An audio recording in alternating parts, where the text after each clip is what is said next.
এছাড়া পৃথিবীর ভিতরে রয়েছে মোট 7টি মহাদেশ। 7টি মহাদেশের মধ্যেই 1 নম্বর মহাদেশ হচ্ছে দক্ষিণ আমেরিকা।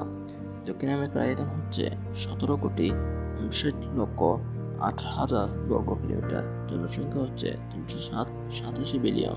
পৃথিবীর আয়তনে 11.8%। পৃথিবীর দ্বিতীয় মহাদেশ হচ্ছে উত্তর আমেরিকা। উত্তর আমেরিকার আয়তন হচ্ছে 21,51,00,000 বর্গ কিলোমিটার। পৃথিবীর আয়তন হচ্ছে 16.3%। জনসংখ্যা হচ্ছে 353 বিলিয়ন।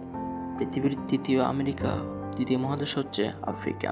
আফ্রিকার আয়তন 2,98,00,000 বর্গ কিলোমিটার। পৃথিবীর আয়তনে 20%। জনসংখ্যা 818 বিলিয়ন। পৃথিবীর চতুর্থ মহাদেশ হচ্ছে অস্ট্রেলিয়া। অস্ট্রেলিয়ার আয়তন হচ্ছে 7,69,09,000 বর্গ কিলোমিটার। পৃথিবীর আয়তনে 5.2%। জনসংখ্যা 31 বিলিয়ন। পৃথিবীর পঞ্চম মহাদেশ হচ্ছে ইউরোপ। ইউরোপের আয়তন হচ্ছে 96,99,550 বর্গ কিলোমিটার। পৃথিবীর আয়তনে 6.5%। জনসংখ্যা 727 বিলিয়ন। পৃথিবীর ষষ্ঠ মহাদেশ হচ্ছে অ্যান্টার্কটিকা। অ্যান্টার্কটিকার আয়তন হচ্ছে 1,34,00,000 বর্গ কিলোমিটার। পৃথিবীর আয়তনে 9.6%। জনসংখ্যা 32।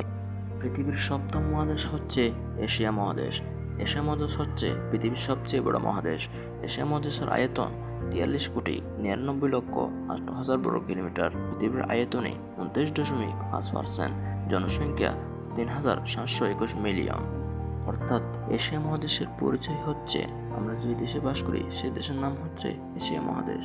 এশিয়া মহাদেশের উচ্চতম স্থান হচ্ছে এভারেস্ট, 8,848 মিটার। এশিয়া মহাদেশের সর্বনিম্ন স্থান হচ্ছে মোরসাগর, 396.8 মিটার। এশিয়া মহাদেশের দীর্ঘতম নদী হচ্ছে ইয়ানজিন, 5,980 মিটার। এশিয়া মহাদেশের বৃহত্তম শহর হচ্ছে রাশিয়া, অর্থাৎ রাশিয়াটিকা, 13,11,09,582 কিলোমিটার। এশিয়া মহাদেশের সবচেয়ে ছোট শহর হচ্ছে মালদ্বীপ, 300 বর্গ কিলোমিটার।